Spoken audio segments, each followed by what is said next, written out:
Hello, friends. It's a new dawn. It's a new day. It's a new life for work in progress. And it's time for a new series.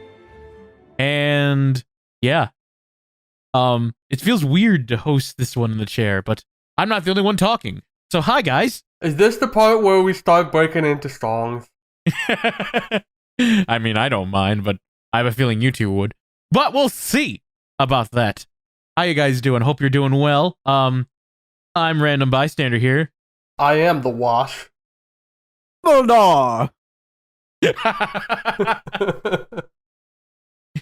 Were you referencing a Harry Potter musical or Potter Puppet Pals? whatever your heart tells you. Okay, great. Welcome to our Potter Puppet Pal perspective. No. Well, yes, but no. What this actually is StarKid Spotlight. It's a new series that we're doing where I am introducing Watch and Kirby Fan to the StarKid musicals of YouTube. And for those of you who may be wondering, Random, what the heck are you talking about? There is a theater company called StarKid, or Team StarKid as they are known as now, who is known for producing YouTube musicals, where they'll do productions in Chicago or California, or they start out at University of Michigan, and they'll produce them on YouTube for people to see.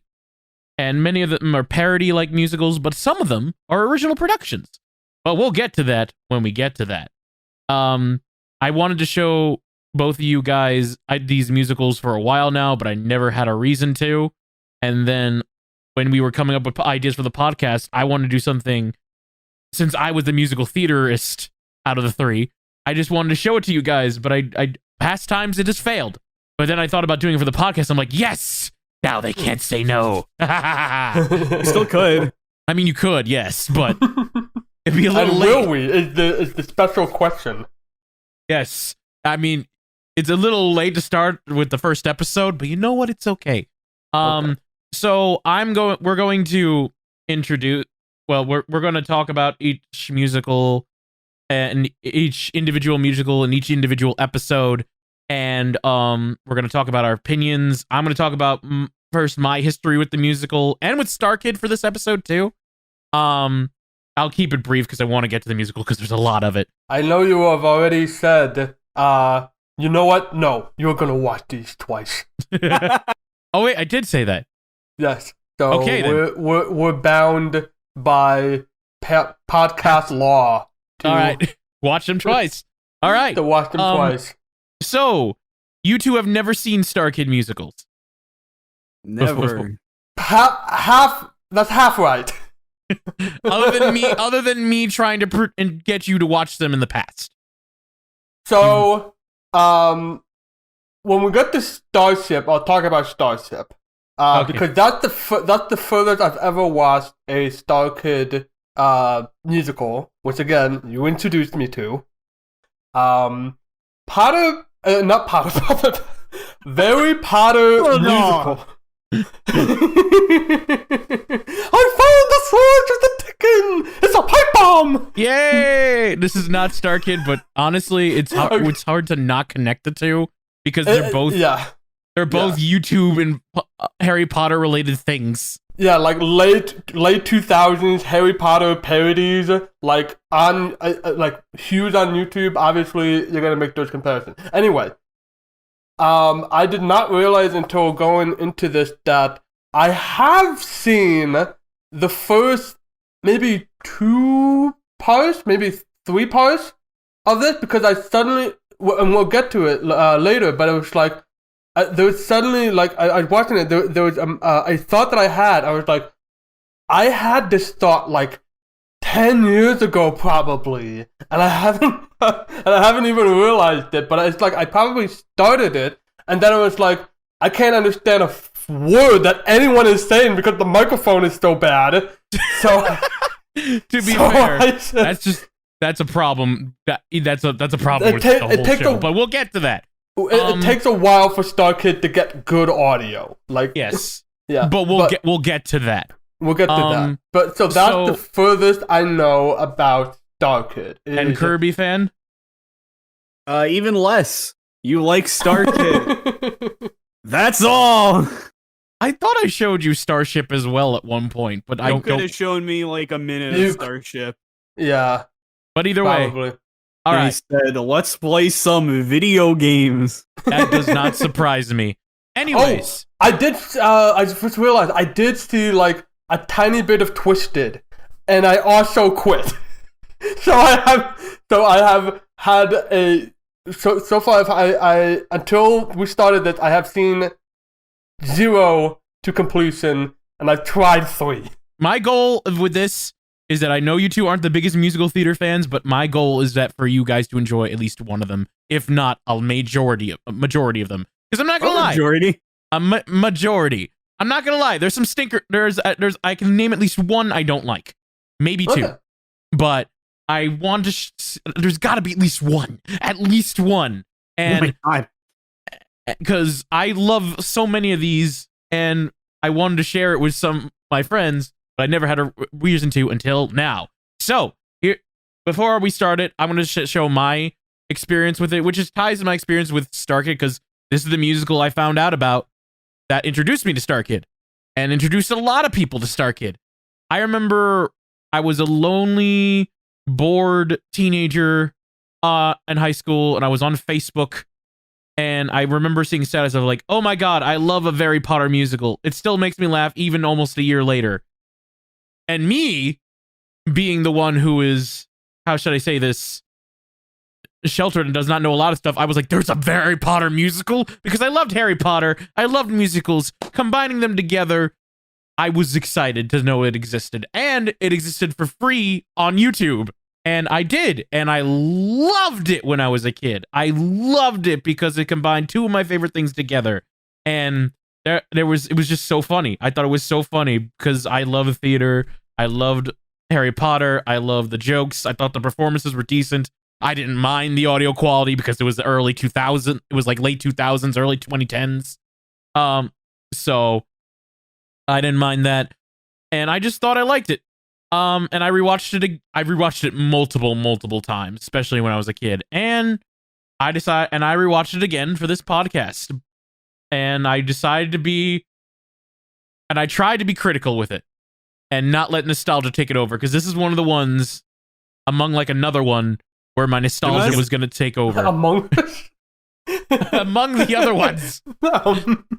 Among the other ones, there was this one and one other one where the nostalgia would take over, and did that affect it this time? We'll find out. So who's gonna do a plot summary? I will. Okay. Okay, here's the plot summary. Have you read Harry Potter? Then No. I haven't. Well, too bad. Here's Harry Potter. Let me point this out to everybody. Other than Potter Puppet Pals, this is your first experience into the Harry Potter lore. Okay, so when I was very young, I saw the first movie in theaters, and the number one thing that I remember about the movie was that I thought the popcorn that I had with it was really good. I had the first book when I was little, and I remember putting it underneath me so that I could reach something in my closet. That's my full experience in Harry Potter. Those books were so goddamn thick. They were very thick. Except for Harry Potter Puppet Pals, you're right there. I have a lot of experience with like 3 of them. I will say, you're not entirely right about the books, because a Harry Potter musical kind of combines like a bunch of elements in different books and just puts them into one musical. That's what I noticed, is that because this came out in 2009, and by that point, all 6 of the Harry Potter 7 books. So there were 7 books, I think. Okay, yes, you're right. There were 7 books, 8 movies. You're correct. Okay, by that point, all 7 Harry Potter novels had already come out. So if you didn't know that Snape kills Dumbledore, now this musical By the is way, when spoilers. this musical is when you're about to find that out. Yeah, it kind of just takes the most important elements of the books and just crams them all into one musical, which is good, I guess, because you don't have to go through all the other stuff. Yeah, I will say that, like, because a lot of these are parodies of pre-existing films and stuff, and I'm hoping that this is going to be my podcast promise that I've already broken. I'm hoping to watch the films or such that these musicals are based on. You can't do all of Harry Potter. I can't do all of them. That said, I have seen all but one of the Harry Potter movies, and weirdly enough, it's Deathly Hallows Part 1. I have seen Part 2 though, and I was completely confused and lost. But I got the basic idea with Harry Potter musical, mostly from osmosis and like the vaguest recollection of the movie, because I've probably seen, even though I've seen like almost all of the series, I've probably only seen them like once. It's okay. Maybe like I saw one of them a second time if it was on ABC Family, but that was it. I will say the musical, in my opinion, does a good job of introducing who people are, at least. So like to an it introduces people. By the way, I like that we're already going well into it after I made a single line joke for the plot synopsis. There's so much of this musical to talk about, honestly, and we don't have enough time. but it's people. It introduces well enough, and also there's some of these people where it's like if you're a kid in America, you know who Harry Potter is. You just know. Harry Potter is the equivalent of a SpongeBob or a Mickey Mouse or a Spider-Man. You just know. Even if you don't know, you know. Yes. And so like for characters, it introduces them fairly well. There were parts where it was talking about like it was using words that they were just invented for like Horcruxes. I barely understood what a Horcrux is from this musical, or they literally say, "I'm not even going to tell you, Harry. You'll find out soon enough." You'll find out soon enough. There's a lot of those sorts of barbs at the book itself. And what was it? There was another one that was like they barely, maybe never explain what Death Eaters are, or the whatever it is in the Azkaban that like sucks out the happy thoughts. I barely understood what that one was. It was kind of all over the place with like plot elements, and unfortunately, some of those plot elements were essential to the plot of the parody. I will say also, to give them the benefit of the doubt, this was a college production. So I'm gonna just say that right now. This was a college production that was done in the. That's a weird defense. I mean, my defense for it is just that they say something along the lines of like, "Oh, you don't have a problem with this random magic element, but now that it's this, you're causing a fuss." Something like that. Like, as somebody that doesn't really know very much about Harry Potter, just watching, this goofy production where all it takes to kill somebody is to point a wand at them and say a weird word and they just croak. Yeah. Or that like doesn't seem out of place. Okay, you do have a point there. Just with everything going on in this musical, this was never meant to be a YouTube. They put it on YouTube just for family reasons, because it was cheaper than DVDs. They put it on YouTube for the fun of it. They didn't expect anyone to watch. They did not expect it to blow up. I can get behind that line of logic for, oh, this is why the audio is bad. Oh, this is why the camera works not perfect. Oh, this is why it's not. It's like, I don't know, shot on like a VHS camera. I don't know. Stuff like that. I can get behind that line of reasoning for when you come down to like plot holes or story problems or whatever. Then it's like, I don't know. Yeah, like that, because the tone mostly was pretty goofy. I agree with KirbyFan on this. Like it being like a college production is not a huge excuse, because they should still like, and granted, I'll give it to this. This is pretty damn good. Production level wise, not in terms of camera, but production level wise, this is pretty damn good on a technical level. Yeah, because they went all out with the songs, and apparently it was like I can't confirm this fully. I need to do more research on it, but I don't know how long they've worked on this production. I've heard possibly as little as like 2 to 3 weeks or less. 2 to 3 weeks could make some sense with how goofy this shit is. Talking like all the Wizards of Waverly Place and Zac Efron. They fucking love Disney Channel. They just can't get enough of the Disney Channel.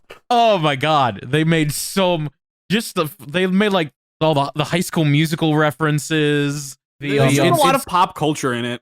Yeah, like 2000, 2007, 2009 era. Like that era of pop culture. It's always weird looking back at that time because it's so aged, but everybody did it. Everybody did. Like Zac Efron was literally like a major part of this production. He was like a what? With Zac Efron. In fact, like I'm gonna ask this to Random because Random is the Disney Channel kid. Is this based on High School Musical? No. No? It's based on Harry Potter. No, but you know what I mean, right? Like for example, Harry Potter and High School Musical crossover you've been waiting for. No. But no. Like Starship is based a lot on Little Mermaid. That's what I mean. No. Okay. I wouldn't say that, no. Because I noticed the like I don't know, there was a certain like style to this that was reminded me of something. I recognized there was one song in particular that blanking on that reminded me of like an R&B song. They were even singing like really hard on the R&B. I'm not gonna lie, I didn't really like that. I just don't like pop culture because it gets dated so fast. The only chuckle that I had, and it wasn't really even like the setup, it was just a good laugh I had at the payoff when they were talking about the Spider-Man movies. And it resulted. Oh, yeah. And it resulted in Harry just being like, and I don't want us to be like Spider-Man 3. I hate that movie. Yeah, that was like. I found that funny is because it's like everybody still hates Spider-Man 3. Yeah, that's true. Yeah, it's that one's held up. Oh god, that was like 2007. That was right around that time when people. I will say there's definitely still hate Spider-Man 3. I will say there's some of the pop culture references. I'm not gonna lie, rewatching them I did a little, but again, everyone was doing it. That was the time, and it's kind of like I'm trying to think what's a good example of it, and that's something I see pop culture all the time be referenced because still I watch cartoons a lot. I see it be referenced all the time, and there is a way that you do it, and just saying pop culture isn't really good. Yeah, I've been watching a lot of The Simpsons lately, and one of my favorite episodes is Cape Fear, and that whole episode is a parody. Yeah, you could not tell by watching the episode. If you knew what Cape Fear was, you could tell, but having not seen Cape Fear myself, it is a brilliant episode. Absolutely. Obviously, The Simpsons is a bit of a high standard, but I still think it's realistic to be like, okay, well, if The Simpsons did it like this, I think you should at least be able to shoot for something similar. Obviously, not many things can be The Simpsons. In a That's About Right Never Dies fashion, I'm gonna say that Edgar Wright and Simon Pegg had figured a lot of this out. Like they shove in so much pop culture references, and we're ignoring Paul. But what is fantastic about this is like very similar to The Simpsons. In fact, they were directly inspired by The Simpsons. Is that they were that the pop culture references were able to stand on its own merit. So even if you didn't recognize the 2001: A Space Odyssey reference, you can see like that's a really good shot. That's a really cool edit. This one leaned a little too far. And I get that what we're talking about things that aren't live. You don't see it live. It's post-production. Theater is live, so you tend to get away with a lot. Yeah. Oh yeah. And I don't mind the goofy tone. It's just it's still not how you do pop culture. Talking about the Spider-Man movies isn't funny. Making like a commentary out of the Spider-Man movies would be a lot funnier. Not just being like, well, in Spider-Man 1 it was about this. Yeah, but Spider-Man 2 was about this. And Spider-Man 3 was about this. It's like, no. Yeah, I think honestly, like it's weird because they like try and interwove it into dialogue. Is like it's just like this. It's just like what happens in Spider-Man 1. It's like I get they're doing it for the comedy's sake, but it does feel a little unnatural. But I guess Zac Efron does actually come back into the picture, because in Act 2 you find out that Zac Efron is one of the ways that Voldemort was able to stay alive. that I thought was hilarious the first time, and I still think it's funny It was now. very funny too. I don't know, at least that one's less pop culture to me because it literally could have been anybody. Yeah. Like saying Zac Efron, that's not funny, and they do that a lot. But Zac Efron being the reason why this quote unquote evil mastermind can come back to life, that's like, oh, okay. You've been building this up throughout the play. I can respect that. Yeah. Especially with like when they went back to the room and they were leaning so hard and like, oh, there's literally like one prop in the stage, and they were just looking around like, what could it be? I just have no idea. No, it can't be. No. I think part of the charm is how low budget and ridiculous this show is. If you say low budget, the dragon puppet, that surprised me. When that was good. That was a really good puppet. I wanted to give that dragon a head pat. Yeah, that really surprised me to see. Like when especially like the setup of it is when they like literally pulled out like cardboard drawings of dragons, and especially it's like we're talking about college production.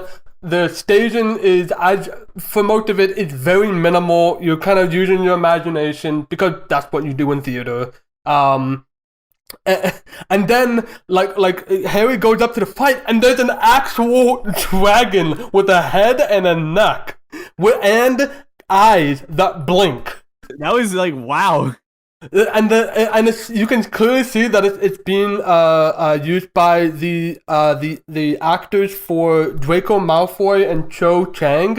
So they're using the actors themselves as puppeteers. Oh yeah. Would add to the charm of it. It's like, obviously I can see what's happening, but the fact that it's happening like live in front of me, it's like that's really charming, and it's really good. It's a really good, well-designed dragon. It's great, and the whole thing, like we all think we're like, because honestly, I forget what happens exactly in the book, but I'll tell you.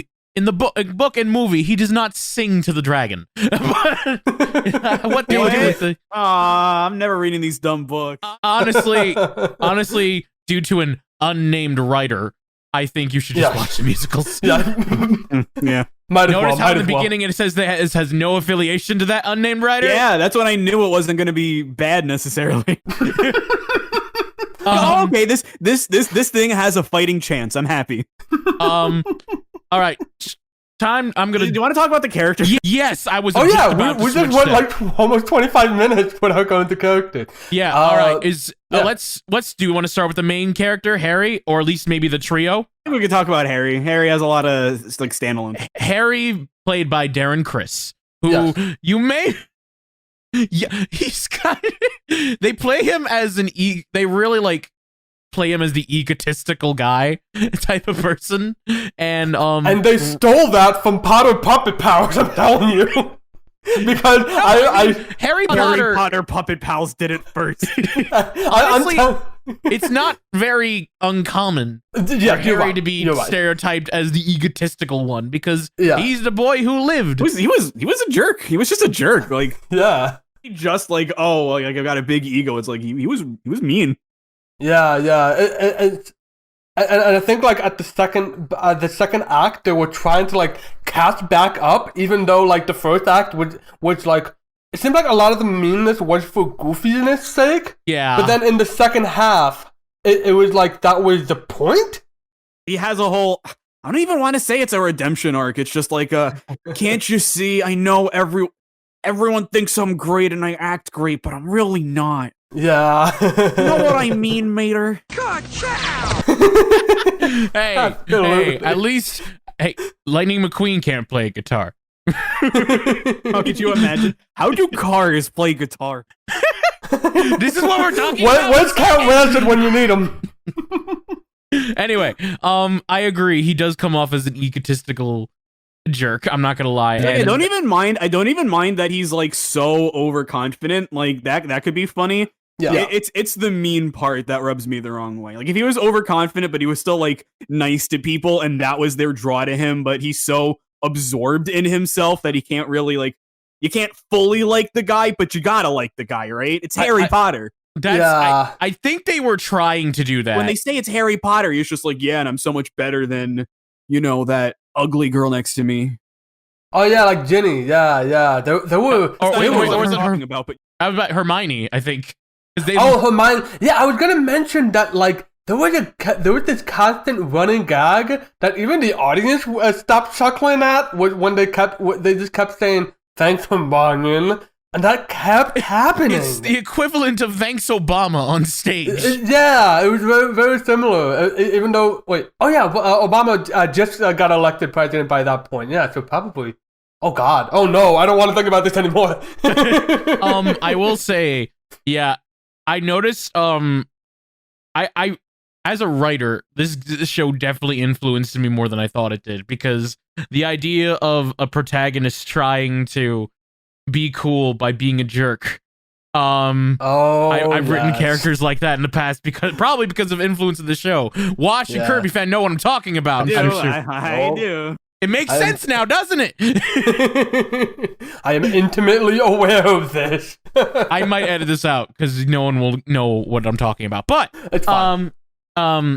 Yeah, he does come off a bit as an ego. I think they were trying to go for the egotistical, like what you were saying, like the guy who's so full of himself, but you still gotta love him in type of way. Mm-hmm. But he does come off. You can definitely tell that's what they were going after, because they kept saying, I'm Harry Potter. She's Harry Potter. Yeah. Because literally, that's what it's like in the movies. He's Harry Potter. I'm not the boy who died. To be fair, there was a funny joke. I mean, that was a funny line. That was a very funny line. It's just that it's demonstrative of his jerkiness. Yes. Speaking of other maybe jerks, what'd you think of Ron? He's a jerk. He was also a jerk. He was like a bonehead jerk, but he was still a jerk. And he was a jerk through most of it too. Like Harry. I mean, I'm not gonna say that Harry was like greatest character ever or anything, but I don't know. I saw they were going with him. Yeah, Ron was just like, it started out and he was like all energetic, and I was like, oh, okay, I can get behind this. And then he started being a jerk. And like nothing else changed. Everything with Ron you get within like the first 2 minutes of the performance. I mean, I'm loud. I'm excited. I'm rude. That's it.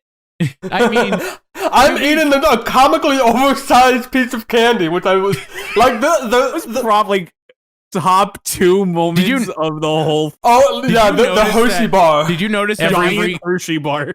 Did you notice that every time he was on screen he had food?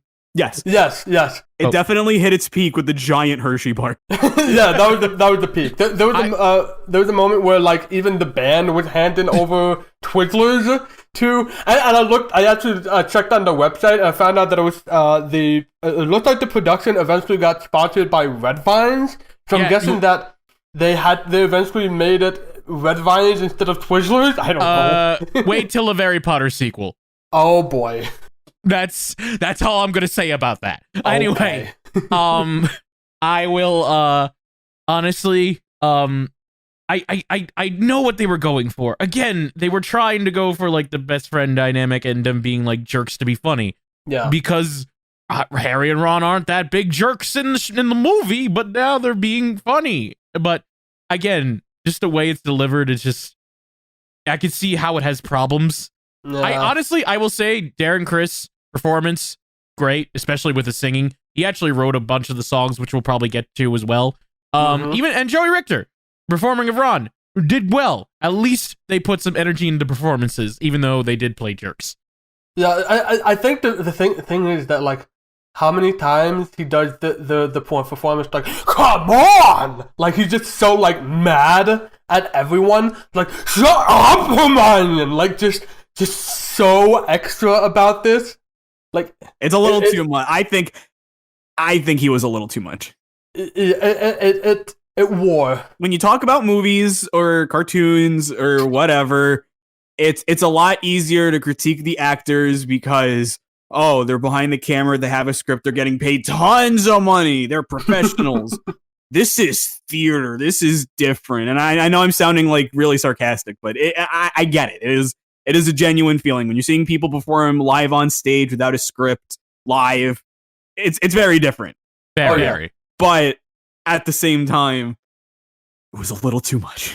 I can understand that. One more to go in the trio. Hermione. Everyone were jerks to her.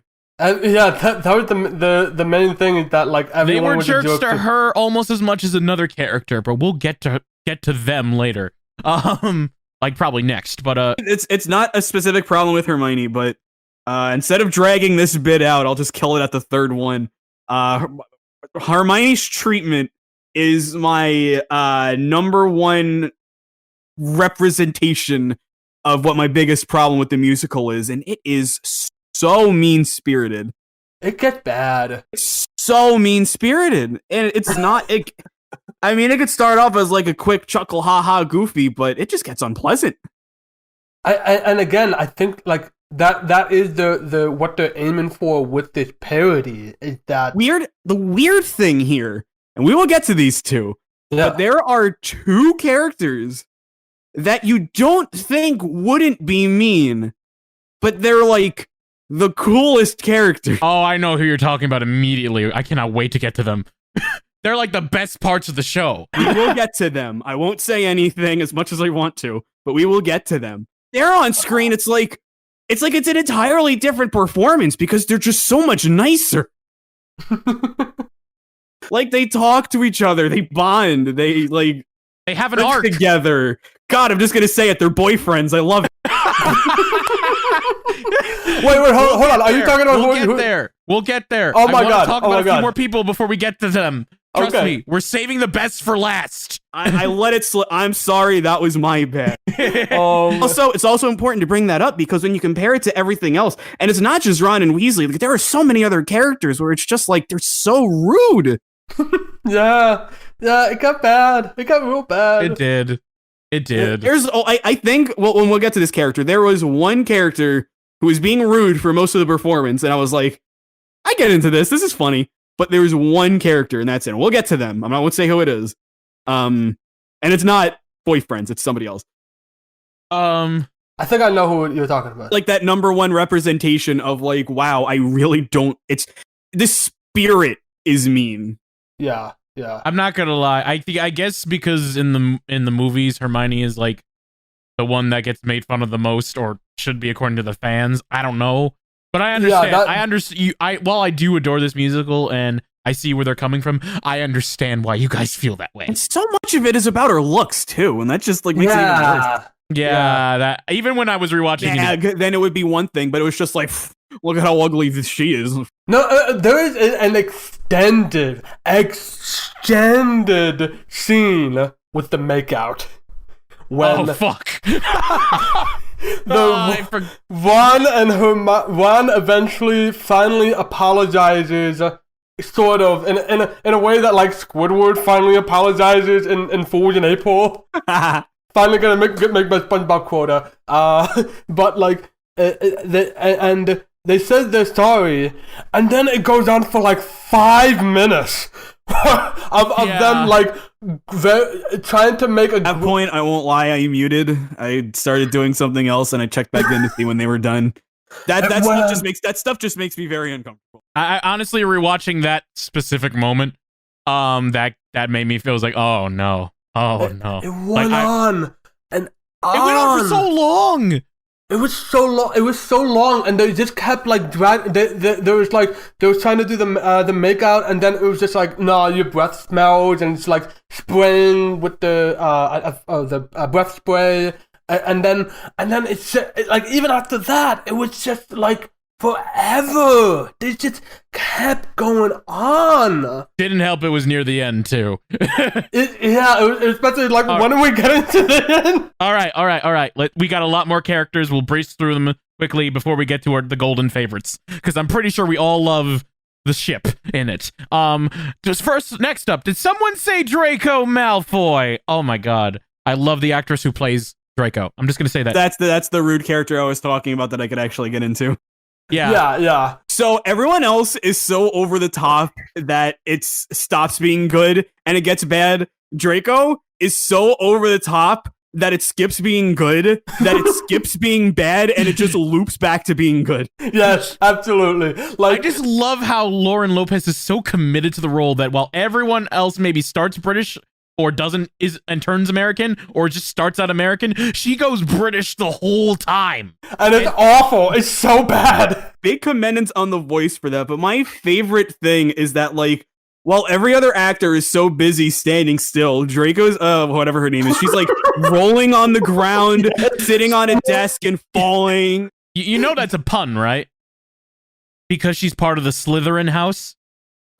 No, I didn't even realize. I just thought it was because the character was so over the top. I thought it was just over the top. I didn't realize it had, because none of the other Slytherins I don't did know it, if that so. actually has to do with the fact that's why she was doing that, but it makes sense if they went, because Well, I think it makes sense because, like, no, that's the character. Yeah, I just think it just makes sense for the character to be just this extra of a bully.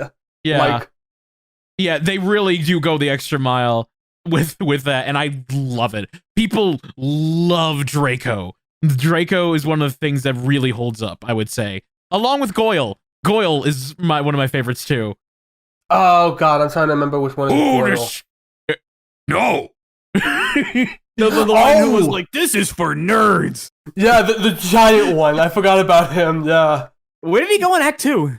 Yeah, I don't know. he played Rumble War in Act 2. Oh. Yeah. So I think they thought the word pig farts was funny. It's literally because Hogwarts. Yeah, I know, Random. Thank you. I'm sorry. I'm the one I wasn't sure if you knew. Yeah, how would I not? Oh my god. Okay. Okay. See, this is what I'm talking about with like Harry Potter as motion. There's something that you just know. Okay. But yeah, that's pretty much it. They thought it was funny. And yeah. Sure, whatever. Like even the character, I will give credit that like even the characters were like, okay, we don't care, and they're still going on about it. And they even I at least give kudos that it does come back in the end. It's a joke they at least commit to. All right. Speaking. All right. Other characters. I'm trying to think of. Crab. There's like two goons. One that I think there's Crab and Goyle. Goyle's the more memorable one. The other goon I honestly don't even remember. I just know The goon is "this is for nerds," and the other goon is "this is for girls." who is played by a woman. Funny enough. Yeah, That's some ironic value at least. But Yeah. blank is for girls. I thought died like 10 years. Well, this was over 10 years. Yeah, it did. I want it to stay dead. Yeah, I think again they were trying to be like. I don't know.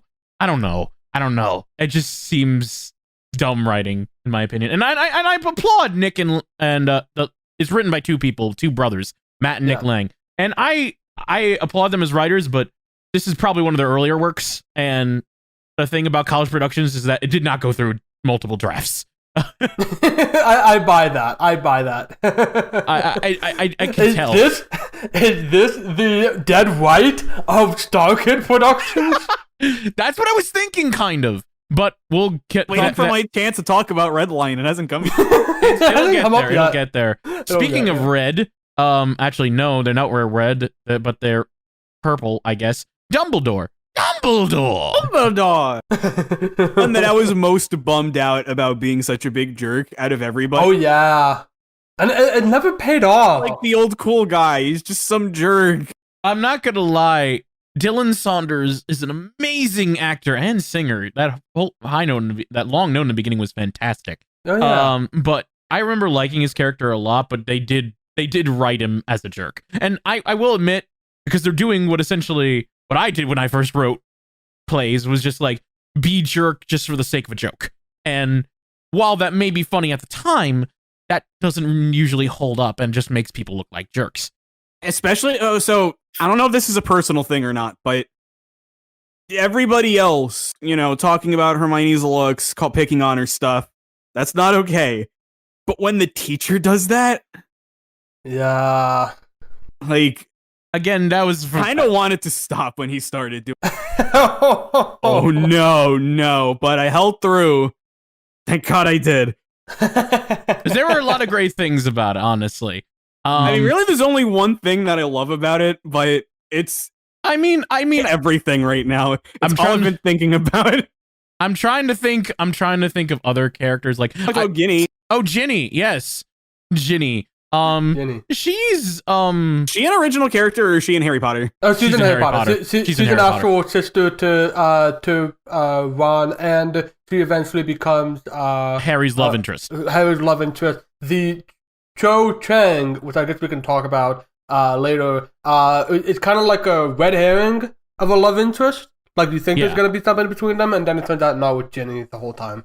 What did you? Cho Chang. What'd you think of her and Ginny? Ginny? I thought you were like, are we already done with talking about Ginny? Cho Chang, like, what is there to think about? She has a southern accent instead of what you expected. I was looking up in one of the fan wikis, and somebody can probably correct me if they're still listening to this, but it doesn't look like they actually said that Cho Chang is of Asian descent. It's just an assumption that we make from the name, and I think that's what they're going for. Yeah, that there's a that was most certainly the joke they were going for. Yeah, there's the one joke joke at the start where they were speaking really bad Japanese, and on the one hand, I'm like, all right, this isn't offensive, but on the other hand, as an anime fan, this is like the cringiest thing. Can you please stop? But at least they turn into a joke a bit. Yeah. It's like, this is totally a me thing, but it's just like whenever I hear people speak Japanese, I'm just like, oh no, it's because happening again. They do it because they literally like, oh, you think this character's Cho Chang, and then when Ginny screw the audience joke, I know. Yeah, it's pretty much. I know that the Darren Chris is of like Filipino, so is a Filipino descent. So maybe she just thought it would just be funny to just try for Asian stereotype, and then just like I'm what's her name again? Oh, Lavender Brown. I'm Lavender Brown. That's Cho Chang. Whoa, good day. Talking like Sandy Cheeks from Squirrel Jokes. I'm not sure if that's her voice or not, or like that's not her voice. accent. It's not her voice. I caught the bad Southern accent straight away. It would drop in so many times. That's not her voice. Okay. Anyways, there's other characters. I find Cedric Diggory to be quite amusing, especially. Oh, we didn't even talk about Ginny. Oh yeah, Ginny. But, we have nothing. I will say, the actress, I can't remember her name right now. Jamie Lynn Betty, I want to say. Yeah, Jamie Lynn Betty, that's her name. Jamie Lynn Betty, she did a good job. She sings magnificently. We haven't even talked about the songs yet. I don't know if we'll have time. Yeah, that's the thing. She has songs, but what is there to say about the character? Harry's love interest? I'm sorry. There's nothing. Man. There's nothing. Man. I felt it could have been more developed. Both to be fair, not just in this musical, in the books, in the movie too. I thought she could have been more developed. I can't say because it's been so long that I have no recollection of Ginny. I don't remember her being anything more than a love interest to Harry Potter in the movies. There's other characters like Cedric Diggory who, again, I like him even just for that dumb joke alone. For Diggory? Cedric. Oh God! Okay. So yeah, there's the we're good at finding things. Like okay, fine, and they were making some jokes about that. Cedric dies, and then at the very end, you see that same actor playing the same character. It looks a lot like the same character. I think they put him in his ensemble just because they needed a chorus. I think that was what happened before. Yeah, I think that was what happened, and they didn't realize that they just killed him.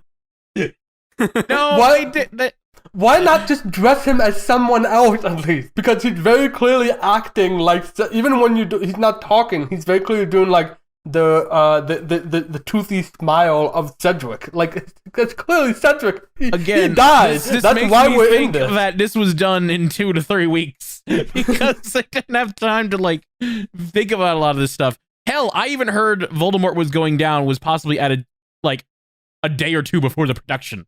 Dumbledore going down was part of the original No, book. Voldemort is going down. Dumbledore. Dumbledore. Voldemort. right.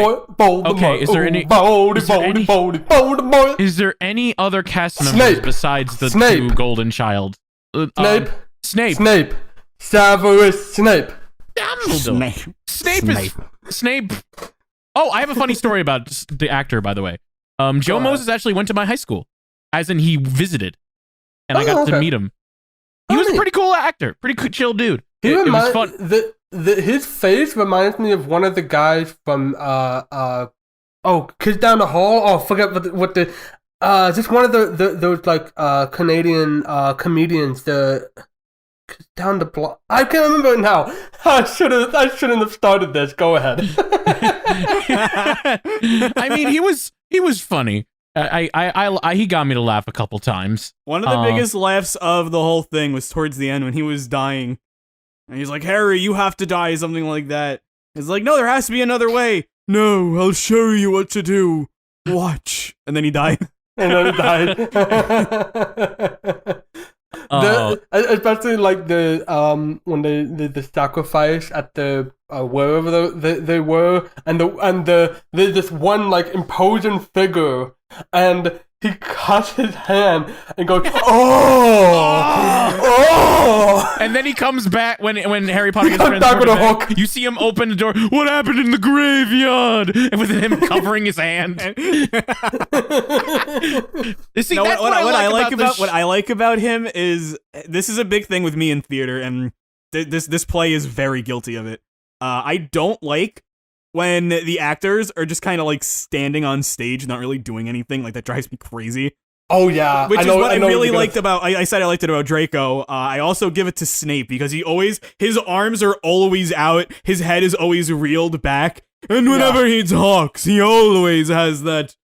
Like he always talks like this, like he's just owning the stage, and I appreciate that. Really do. He goes all out. Well, Dumbledore The scenery compared so to hard. Dumbledore, who acts more like a chill, like, yeah, it's me, I'm Dumbledore. And he's just like standing around like a person. Snape goes all out in the character. And it's funny with Joe Moses. And speaking of going all out in the character, I think it's finally time we talk about them. And since I blabbed on a lot, I think you two have a lot to say about them.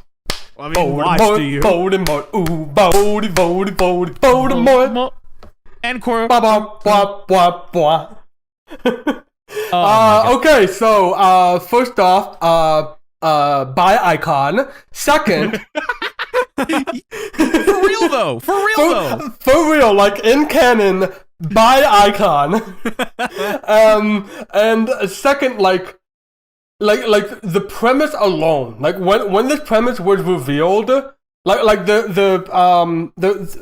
because like I remember from the first movie with the face and the back of the head that was hidden in the turban, and they commit to that by just shoving the two actors in one coat or whatever that's called. I can't remember the name of it. But they just shove it, and so like Voldemort is just stuck to the back, and they do like physical comedy of like trying to like pass a drink over to like trying to hold a bottle. I'm done with the water. Get me some Mucinex, you swine! and it's like I can't remember what it's just like Voldemort had the line. I've seen you wipe your butt. We're already there. We've reached that point. We've reached that point. From that moment, it's like Voldemort's like, what's that on the chair? My laundry. I'll put it away tomorrow. I'm not going to sleep with dirty laundry in the room. You gotta put it where it's supposed to go. At least found it. And as soon as that premise started, that comedic premise of just these two like stuck together and still having some sort of like bonding, like they have a song about them being the odd couple. Oh my god! But like as soon as that was like, I'm on board with this, and it got better and better and better. I love when like they're just right. I think they're ready to like stop for the night. Because the next day is when they're going to be split apart. And Voldemort's just like, you're a hardworking man. You deserve this. Let's go out. And and like he's talking about like he doesn't have friends. And, I started out as just a parasite, but I think we've become deeper than that. The makeup too, like there's fantastic work with the makeup and the oh my god, yeah, the nose, just so extra. It's so funny. They have so many great moments together. They really do. I think the one that really made me fall in love with them was when they came home from being drunk together and had the reprise of different. They were like double drunk too because it was shit. And I love how because we share the same body, we're like double drunk. I'm just drunk. And I love how committed Joe Walker is the name of the actor who plays Voldemort. He's so committed to this role. Even when he sings, he still has that voice. You'll know this. There's the one song with Harry and Quirrell having a duet. I'm Missing You. I'm missing you. I was expecting Voldemort to like start singing. I'll go this he far. doesn't. I was disappointed. Even when I was disappointed that it wasn't Voldemort. They do eventually kind of bring that back at the very end when Voldemort actually joins into the choir. But that's about it. And yeah, I was also like disappointed that they didn't do any. Maybe they felt that like Quirrell's side of the story was pretty much similar to Voldemort, that there was like they're on each other's backs, literally. Yeah. But I mean, they just got finished with a scene that was about Voldemort being upset that Quirrell wasn't around. Yeah. Oh my god! It's like, I mean, a funny scene, but why switch to Quirrell when Voldemort's right there? Bellatrix is upset about this too. Voldemort, on top of having a not subtle longing for Quirrell, is also like super into like Bellatrix, like they go hog wild. My favorite thing is when it's like, you want to try something new? Yes, you want to try something new. It started out as one of those moments that I'm like, I might have to like mute it and do something else. But then he turned around and their backs were touching, and I was like, no way! Oh my god, that killed me the first time I saw it. So what do we do now? We could do anything. We could talk. We could just hang out. Just hang out. I think they honestly, these two made the show. They really did. Granted, Snape was good. Someone's talking to him about an evil plan, and he's like, I don't know, I haven't been feeling very evil lately. It felt very like Boxman to me. Like yes, oh my god, yeah. Yeah. That's great. Oh my god. These two have certainly aged so well. And yeah, they're usually the best part of the, which I commend, because in the movie, Quirrell was literally just the twist villain. And I like these two so much that I looked into it. Like Voldemort, like he's literally just a parasite, and Quirrell is just the twist villain. That's it. Yeah, and the fact that StarKid turned this simple and dull, that's what I like, twist into all right. Here's this thing from arc. The originals that's not very good. How do we make it good? I got it. We'll make them gay. And it worked better than they could have expected. It's literally the best thing about the show. Yeah, I'm not even kidding. If there's anything else in the show that even comes close, like, tell me. I would like to know, because nothing even comes close. Draco Malfoy, maybe. I wouldn't say I like Draco and all, but I wouldn't even say that. No. Like the thing is that like Draco is funny, but also I felt like Draco was kind of. In fact, I wanted to mention this when I was like watching this, and I had that realization that I've seen this before, because I had the thought that like, is Draco gonna be? Is this parody gonna be just like Draco? Just kind of like realizing that like, oh shit, I'm like really awful and racist. I should just like stop, and then the rest of that is him like trying to redeem himself and people still hating him. No, not really. It kind of goes on and off again with that. It's because a lot of it is just going by just flying off the seat of their pants with the parody and such. and just trying to follow along with the plots of the books. Voldemort and Quirrell, like even if I'm ignoring like how like at its core how funny this is, how funny this premise is. Like I just love the chemistry between the two. I love I love the songs between the two. Like the moment at the very end, like I'm not gonna say that I cried or anything, but I was legitimately touched when they reunited.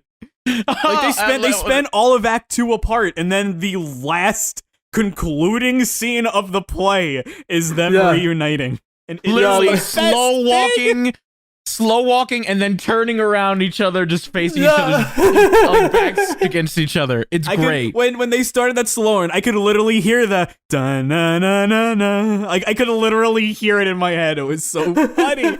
Speaking of songs, there's a decent amount in this. So I'm not gonna lie, it's a musical, but there's a lot less than I was expecting. Yeah, me too. Right? I noticed, especially Act 2 seemed to have a lot less and was focusing more on like moving the plot along. There were not nearly as many songs in Act 2. Even Act 1, I didn't think there were that many. There's a decent amount. They had a joke. I know musical theater. There's a lot of songs in musical Trust theater. me. Not that many here, at least comparatively. Let me see if it has a list of songs here. Yeah, Act 1 has 1, 2, 3, 4, 5, 6, 7, 8, 9. Act 2 is 1, 2, 3, 4, 5. One of them being just a pig fart song that lasts 30 seconds. Not even 30 seconds. Less. It was like 2 lines, and then they did the Monty Python Holy Grail thing. We're like, nope, we're not having any of that. No, stop it.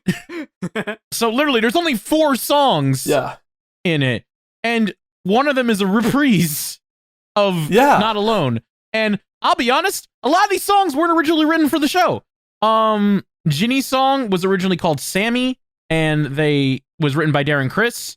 Not Alone was from another StarKid project called Little White Lie, and they put that in the musical. I know because I did do a little bit of my own research, and I know that the catalyst for this whole thing, Stranger Danger. Granger Danger, not the Voldemort Quirrell thing. Weirdly enough, it was because they thought, wouldn't it be funny if Draco Malfoy liked Hermione as well, and Ron and Draco had a song about it? Which I'm not gonna lie, is a good song. I like it. It's a decent song. Yeah. Is there any songs that are your favorites? I think I know what they're gonna be. You know what my favorite is. I don't even have to tell you. Different as can be. Different as can be. Different as can be. No contest. Oh, different as can be. Yeah, the especially with the just the opposing ideas of just like one of them wants to rule the world and the other one wants to like plant flowers and read Jane Austen novels. Yeah, you know, when we're split apart, do you want to see a movie? We could see the whole thing this time. Oh my god! When they had the back to back, when he had the back to back with Bellatrix, and he said, I can't remember what the movie. She's all that.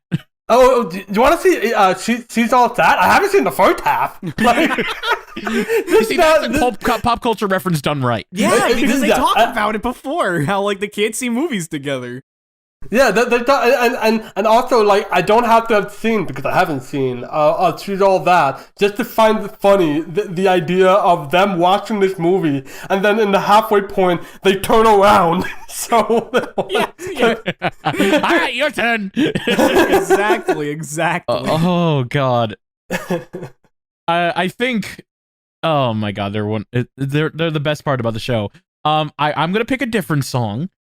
Just because I mean I do love Different as Can Be, I'm not gonna lie, but I'm nostalgically the person in the inner nostalgia in me wants to pick Going Back to Hogwarts, but I can't say that now. I really like let me see, I really like The Dance Again, which also features Voldemort. Yes. Oh, the tap dance, how did I forget?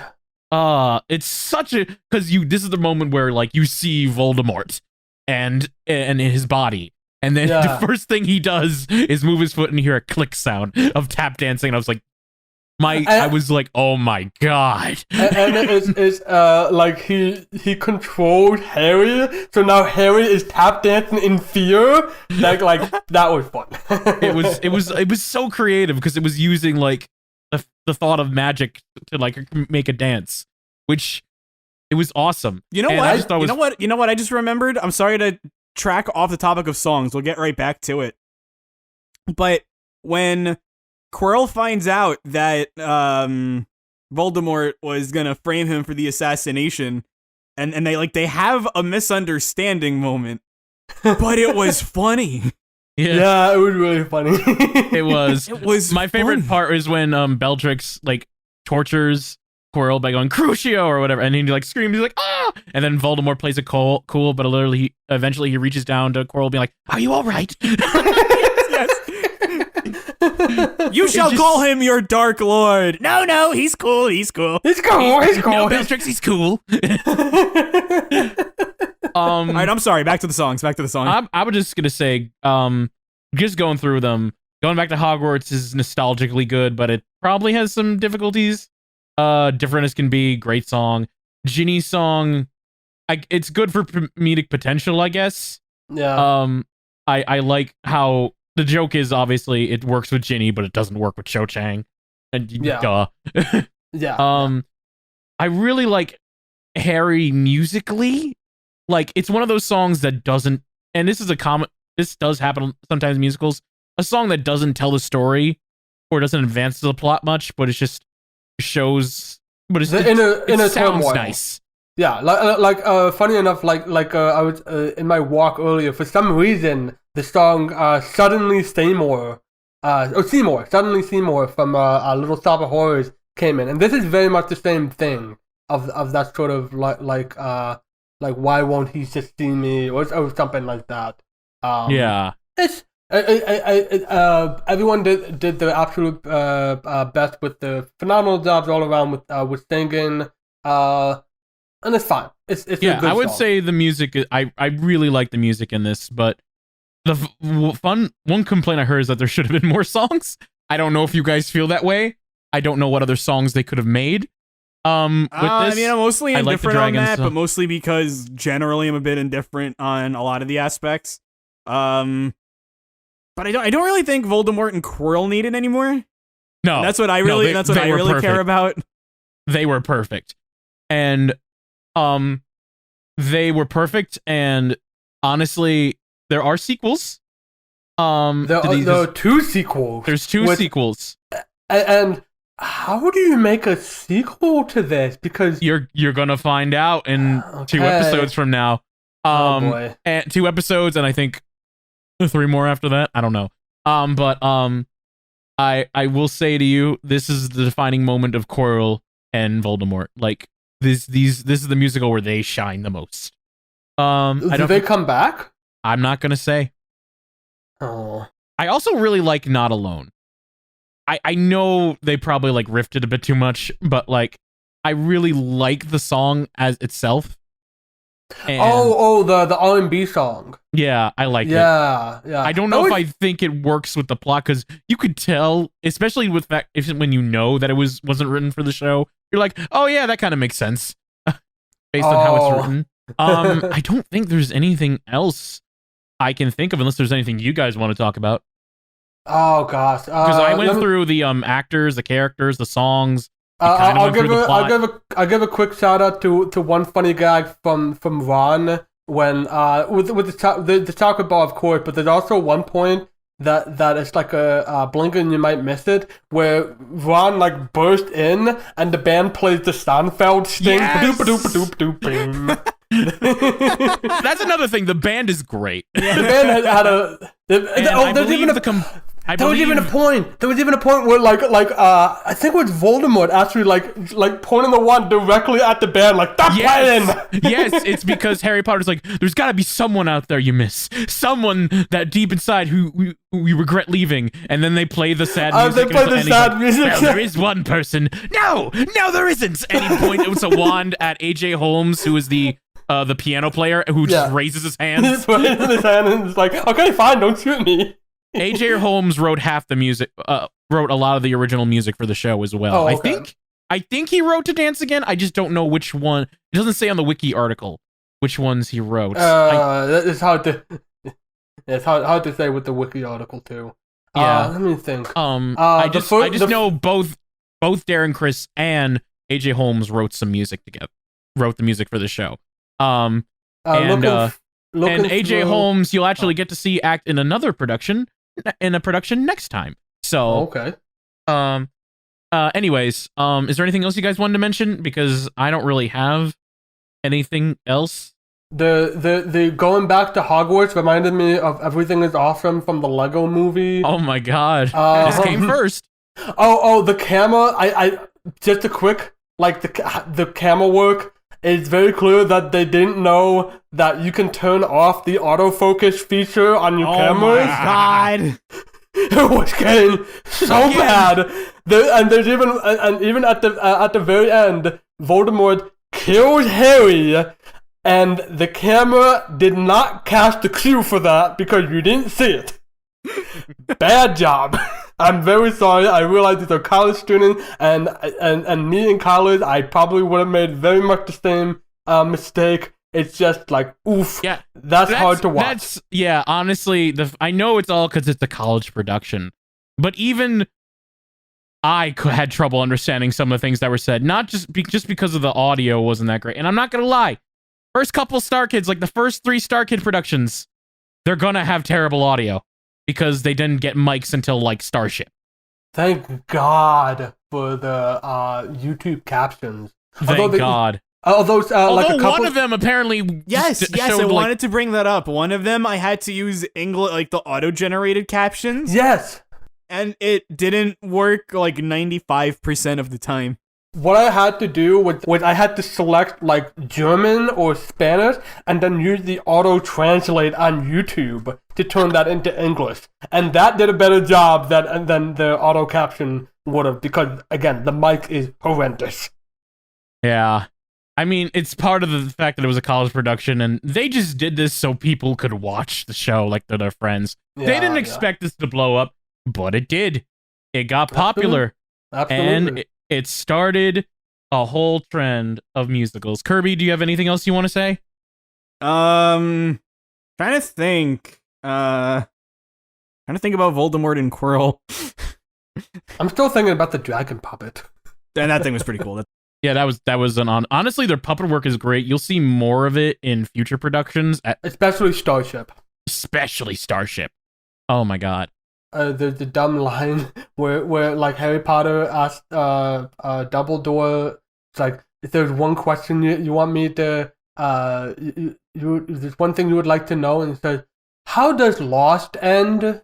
And I had to look it up. That's like, yeah, like Lost was still like, it was still on the air, and yeah, as soon as the ending happened, everybody stopped talking about Lost. Yep, I remember it was so fast. Yeah, it was like Game of Thrones, like how like everybody was talking about Game of Thrones, and then the ending happened. Nobody's talking about Game of Thrones anymore. Pretty much. Yeah, there's not. Oh, we forgot about Neville. Neville forgot about. Neville forgot about Neville, for God's sake. I mean, he literally is just... not the final scene, but the ending. Hey guys, look, it's Dumbledore's will. Hogwarts goes to Harry Potter, and Toontown goes back to the Toons. Yeah, they're doing there's also Charlie's Chocolate Factory goes to Charlie, too. Oh, yeah, don't forget about that. Yeah, Charlie's Chocolate... Yeah, Charlie and the Chocolate Factory and Roger Rabbit, of all things... Like just this sort of like corny ending, like, oh no, everything's fine. Malfoy didn't get anything. Nothing happened with Malfoy. When Voldemort still hadn't been beaten, and I saw in the YouTube video that there was only like 10 minutes left, and I know how musical theater production is, and there's like a final song where everyone's on stage, and apparently there were credits rolling at the end too. I'm like, this is 8 minutes max, and Voldemort is still, like, running around on his own. Yeah. This is gonna get wrapped up really poorly, isn't it? Yeah, yes. Yeah, and it did. It was literally like... Again, He shoots, and he Voldemort shoots, misses. Harry shoots, wins. The end. That's the fight. Yep. They spent all the choreography on a dragon. I'm sorry. There's nothing you can do. No, they spent all the money on Ron's giant chocolate bar. Well, that's like half the budget right there. Those $50. They spent all the money refining the script to make sure that the boyfriends were as boyfriend as they could possibly be. Yes. And on that note, I think no, timer's still going. Timer's still going. Trust me, when it ends, Molly, I have my standard timers up. The Weasley mom shows up. Oh my god! Yeah. I forgot about that. She has like a New York accent too, for no reason. And like people were cheering, and now at the time I was thinking because it's the cool mom that's saving the day. But now I'm thinking is that woman like a production manager? Is she like a really popular figure in the University of Michigan? I have no idea. I think it was because she played Molly Weasley, but also she was in the ensemble too, so she played a lot of different numerous characters. Okay. So I think it was because she played Molly Weasley, and Molly Weasley is like a badass mom in books and movies. So, all right, that's about it. Yeah. I don't really know what else to say other than. Well, you know what I have to say? The timer. Okay. So, we're all gonna do our final thoughts, and then I'll have something really quick to talk about, or a little quick question to ask. But first, final thoughts. Okay. Who goes first? You want? I'll go first. Okay. I'll go first again. I thought this was good to very good. I'll give this a B minus or a solid B.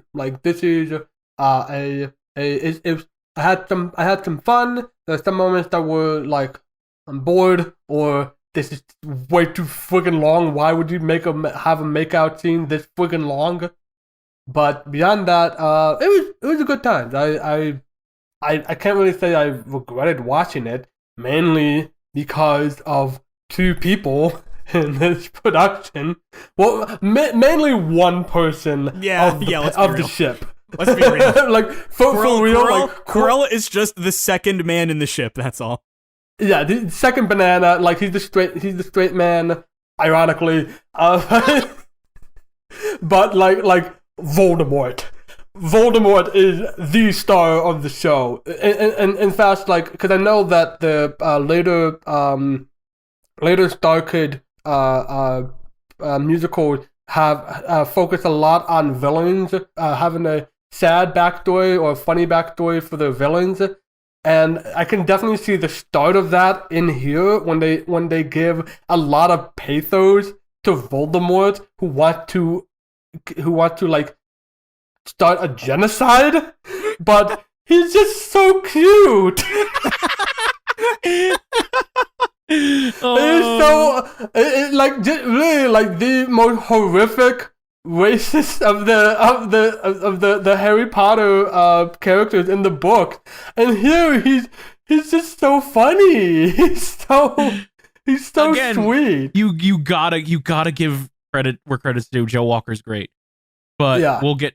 Yeah, absolutely. But beyond that, the actual main cast was fine to grading, and I can definitely feel a lot of that mean-spiritedness that Kirby was talking about. But that's just me. Yeah, that's all I got to say about that. Okay. Kirby, do you want to go last? You're the one in charge. It's up to you. All right, then. You go. How dare you? Okay. So I know you're not gonna like hearing this random, but while Wash was leaning more towards B to B plus, I'm honestly leaning more towards a D, maybe D, maybe D plus if I'm feeling generous. But why would I feel generous towards something this mean-spirited?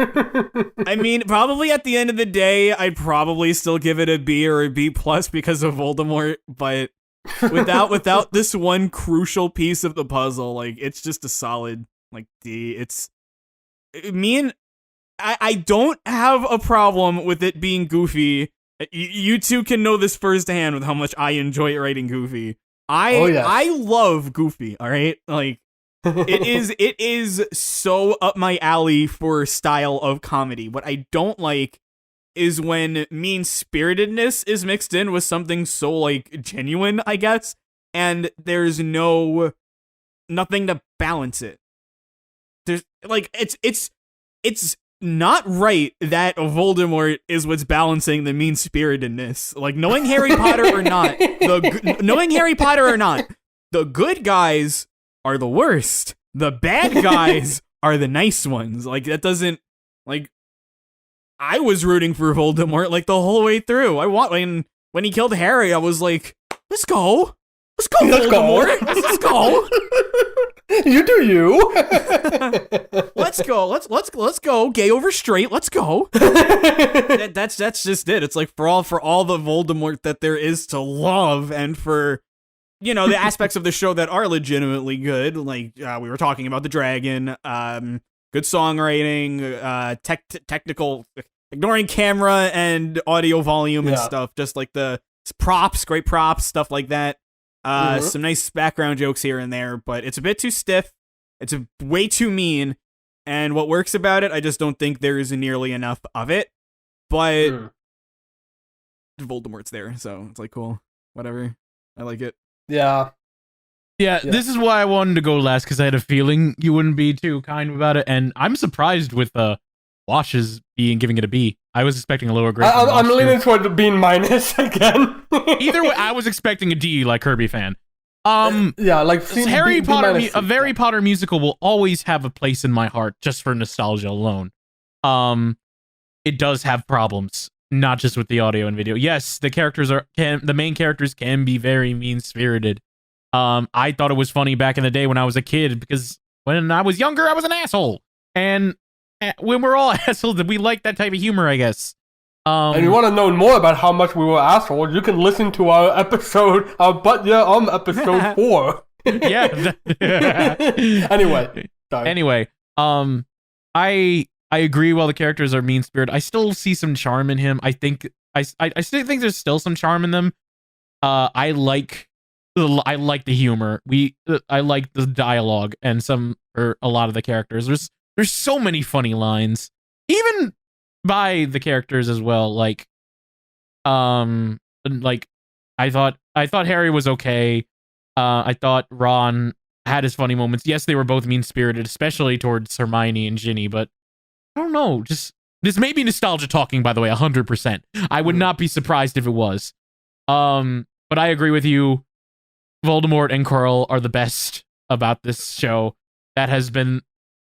In fact, I honestly think they're better now, rewatching it again, than I did in the past. Like, yeah. I really like Draco, and I like Dumbledore. I think they wrote him a little bit too jerkish. I agree, but I don't know. I just like how they made him like a chill Voldemort. It's like, instead of like this old wise man, he's just like, hey, what's up? He called him Voldemort. Shit. Voldemort, Dumbledore. Rumble Roar. That's his name. Rumble Roar. Jim Pavolo is so underrated. And he's so in tall. so many more. He literally is typecasted as like the goon and like the deep voice goon. And I'm not gonna lie, he's in other shows, and I love him in that. And a lot of these people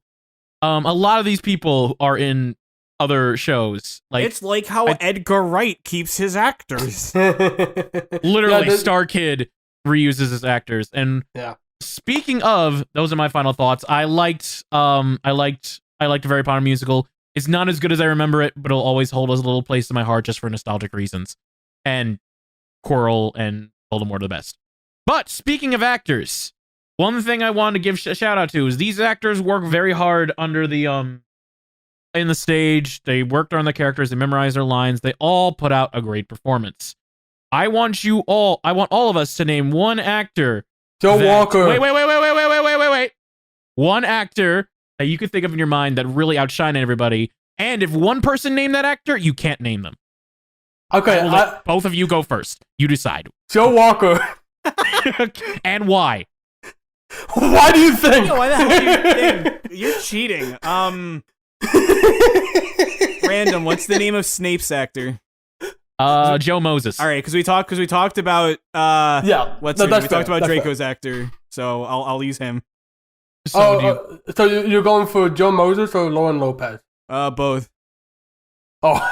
you can't have two. I was gonna pick one of them. All right, then just pick one of them and you can take it.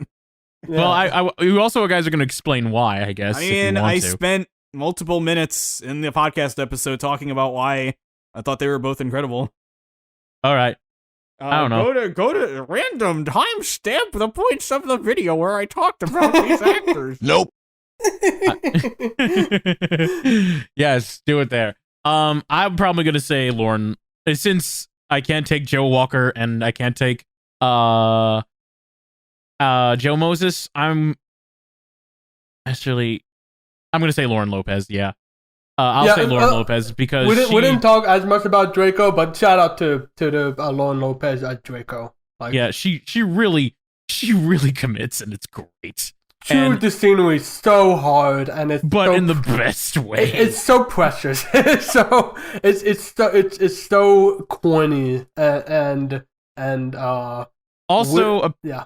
Also, apparently, this is not the first time she played a British boy.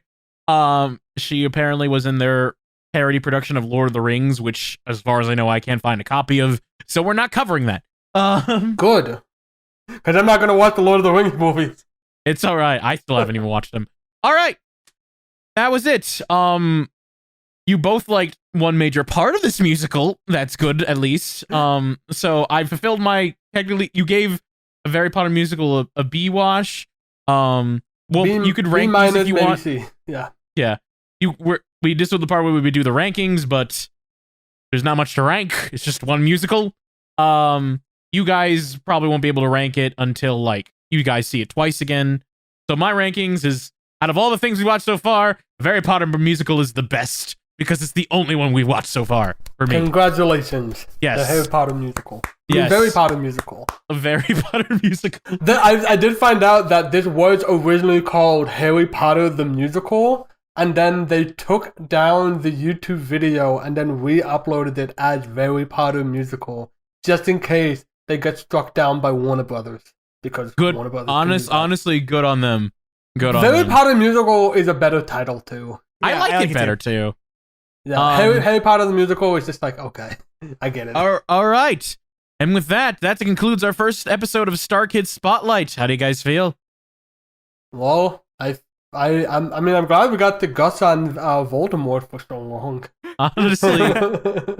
Well, the good thing is Joe Walker will be one of the major characters in the next production we're going to watch. Okay. Which if you guys have read the list, you know what's up. The StarKid veterans will know. Next up is actually technically an original production by StarKid. Came out the same year, no less. Yes, so it may have some of the same problems. We'll see. We'll not see. But next up, I may censor this. I may not. It's the next episode. We'll be covering the StarKid production, Me and My Dick. Is this the one that Rancid is coming on for? Yes, it is. Rancid will be Count Rancid, who we missed during That's About Right, and who's came back during the Pixar Perspectives, yeah, and the long lost Sonic episode. I gave him a choice of which shows he wanted to appear in, and he's appearing in 2. His response, and I called it immediately that he would choose Me and My Dick, and Wash was like, "No, he probably won't." Guess what? I mean, eventually, do you remember like the word, like what he told you when you asked? Am I allowed to say? Yeah. Yeah, you asked him. You asked him which one he wanted to do, and his response was, "You know the one." Oh, he actually said that? Yes. Yeah. Oh, yeah. That's right. Because apparently he's the one we bring along for the Cruder films, I guess you could say. Very excited for Me and My Dick, just for the fact that Count Rancid will be there alone. That is what I'm excited for more than anything. Because no matter how this is aged or not, this is going to be interesting to talk about with him. I just know it. So tune in for that next time, folks. Yes. Until then. Well, let me just do this, just because we keep forgetting to. Please plug. If you liked what you heard, I'm gonna be the plug for all these episodes, apparently. If you liked what you heard, you can go check out our YouTube channel and our Twitter account at WRK Podcast. That's when we post when the latest updates come out. And as of this recording, I'm going to be in the process of turning these into audio episodes. Hopefully that will already happen, be finished by the time you hear this. But yeah, just go follow us at WRK Podcast on Twitter. Thank you very much. With that, I'm Random Bystander here. I'm the Wash. Wait a minute. Wait a minute. We're different as can be. Different as can be. Kirby fan? And this is the red line of Harry Potter. I'm Good enough, everybody. For that one. Let's go. Let's go.